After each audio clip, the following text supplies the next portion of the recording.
मुळात संविधान निर्माता महामानव डॉक्टर बाबासाहेब आंबेडकरांच्या पुतळ्यासमोर जी संविधानाची प्रतिकृती होती, ती प्रतिकृतीची तोडफोड एका समाजकंटकाने केली. त्यानंतर परभणीमध्ये आंदोलन झालं. आंदोलन तीव्र झालं, परंतु कोम्बिंग ऑपरेशन झालं. या कोम्बिंग ऑपरेशनमध्ये सरळ सरळ सोशल मीडियाच्या माध्यमातून व्हिडिओ असे दिसतात की इतके विचित्र पद्धतीने मारहाण केले. जसं काय भारताचे नागरिक आहेत का नाही, हा मुळात पडलेला प्रश्न आहे. हे काय म्हणजे अफगाणिस्तान मधले नागरिक आहेत का तुम्ही एवढं मारलं? किती मारण्याची पद्धत, प्रत्येक म्हणजे कमीत कमी मला वाटतं 100 मुलांना, त्यामध्ये महिलांना, वृद्धांना, मुलींना, छोट्या मुलींना तुम्ही अत्यंत निर्घृणपणे मारले. जर त्यांचे फोटो जर सोशल मीडियावर पाहिले तर म्हणजे रडण्यापेक्षाही विचित्र अवस्था आपली स्वतःची निर्माण होती. शहारे येतात माणसाच्या, म्हणजे काय प्रकार चालले ते हे जर पाहिलं तर. मी माननीय मुख्यमंत्री साहेबांना सांगू इच्छितो, मागणी करतोय की सोमनाथ सूर्यवंशीला न्यायालयीन कस्टडीमध्ये त्यांचा जीव गेला. तो काय कुणाच्या घरामध्ये जीव गेला नाही, तो न्यायालयीन कस्टडीमध्ये जीव गेलेला आहे. त्यामुळे माननीय मुख्यमंत्री साहेबांना मी मागणी करतो की मुख्यमंत्री साहेब, आज तागात त्याच्या कुटुंबाला मदत झालेली नाही, त्यांना नोकरी मिळालेली नाही, त्याच्या कुटुंबाला माननीय मुख्यमंत्री साहेब आपण भेटायला सुद्धा आलेले नाहीत. आपण भेटायला आलं पाहिजे होतं, कारण तो न्यायालयीन कस्टडीमध्ये जीव गेलेला आहे. माननीय मुख्यमंत्री साहेब, हा फार मोठा विषय आहे. आज किती लोकांना मारले, भीमसैनिकांना मारले, महाराष्ट्र बघतोय, भारत देश बघतोय. आज माननीय राहुल गांधी साहेब भेटून गेले, परंतु मुख्यमंत्री साहेब आलेले नाहीत. मुख्यमंत्री साहेबांना विनंती करतो की आपण यावं, त्यांच्या ज्या मागण्या आहेत त्या मागण्या तुम्ही ऐकाव्यात आणि मान्य करून द्याव्यात. नंतरच्या काळामध्ये याच कोम्बिंग ऑपरेशन मध्ये घराची तोडफोड झाली, गाड्याची तोडफोड झाली. कोणी केली? पोलीस कर्मचारी कोण आहेत नेमके? यांची डिपार्टमेंटची चौकशी झाली पाहिजे. त्यांना त्यांच्या अट्रॉसिटी गुन्हा दाखल झाला पाहिजे, त्यांची चौकशी झाली पाहिजे, त्यांना डिसमिस केलं पाहिजे. वत्सला मानवते आंबेडकरी महिला आहेत, त्यांना रिंगण करून मारले. स्पष्टपणे दिसते ना सोशल मीडियात, पहा ना, ही मारण्याची पद्धत आहे का? वत्सला मानवतेंना मी भेटायला गेलो त्यावेळेस वत्सला मानवते म्हणतात की त्यांना शौचालय आलं होतं, तरी सुद्धा शौचालय त्यांना करू दिले नाही. ही कुठली पद्धत आहे? म्हणजे अतिशय हे अमानवी कृत्य आहे. हे कुणी कृत्य केले नाही, त्यांच्या गुन्हे दाखल झाले पाहिजेत. आज तर ते गरोदर महिलांचं मला लेटर आलंय की गरोदर महिलेला आतमध्ये दरवाजा तोडून, त्यांचं घर तोडून गरोदर महिलेला मारले. ही कुठली पद्धत? नक्कीच मी आक्रमक भूमिका घेणार आहे. आक्रमक भूमिका म्हणजे आम्ही संविधान मानतो, डॉक्टर बाबासाहेब आंबेडकरांच्या विचाराला मानतो.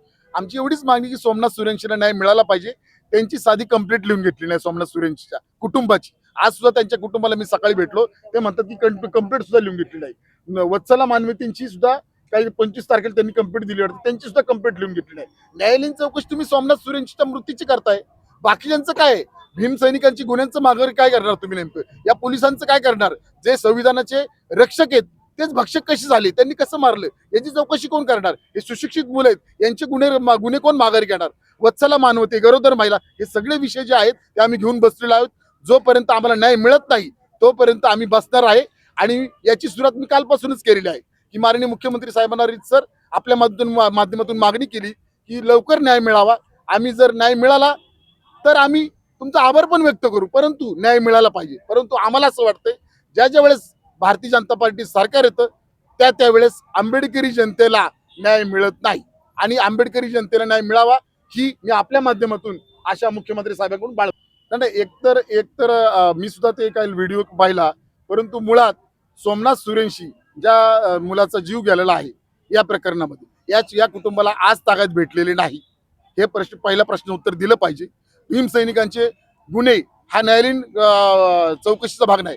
भीमसैनिकांची गुन्हे मग तुम्ही माघार घेतले पाहिजे ना, कारण जे आतमध्ये नव्हतेच, ते आंदोलनातच नव्हते विद्यार्थी, त्यांना घरात घुसून बाहेर काढलेलं आहे. आणि दुसरी गोष्ट, कालचा विषय, जर कुणी मुख्यमंत्री साहेबांनी आश्वासन दिलं असेल तर मुख्यमंत्री साहेबांना आमचा प्रश्न आहे की आपण तुमच्या आश्वासनाचा आम्ही आदर करतो, परंतु हे जे सुरेशीचं जे कंप्लेंट आहे ती दाखल करून घेत नाही पोलीस. वत्सला मानवतेंची पोलीस कंप्लेंट दाखल करून का नाही घेतली पाहिजे ना? त्यांना नाही मिळाला पाहिजे ना? भीमसैनिकांना नाही मिळाला पाहिजे. यासाठी आमच्या ज्या मागण्या आहेत त्या आमच्या मागण्या सुद्धा मुख्यमंत्री साहेबांनी विचार करावा, ही आमची स्पष्ट मागणी आहे. काय नेमकी कंप्लेंट आहे सूर्यवंशी कुटुंबाची? सूर्यवंशी कुटुंबाची नेमकी कंप्लेंट अशी आहे की त्यांच्या मुलाचा जो जीव गेलेला आहे, म्हणजे आमच्या भावाचा सोमनाथ सूर्यवंशीचा जो जीव गेला, त्यांना कुणी पोलीस अधिकाऱ्यांनी कस्टडीमध्ये मारलेले.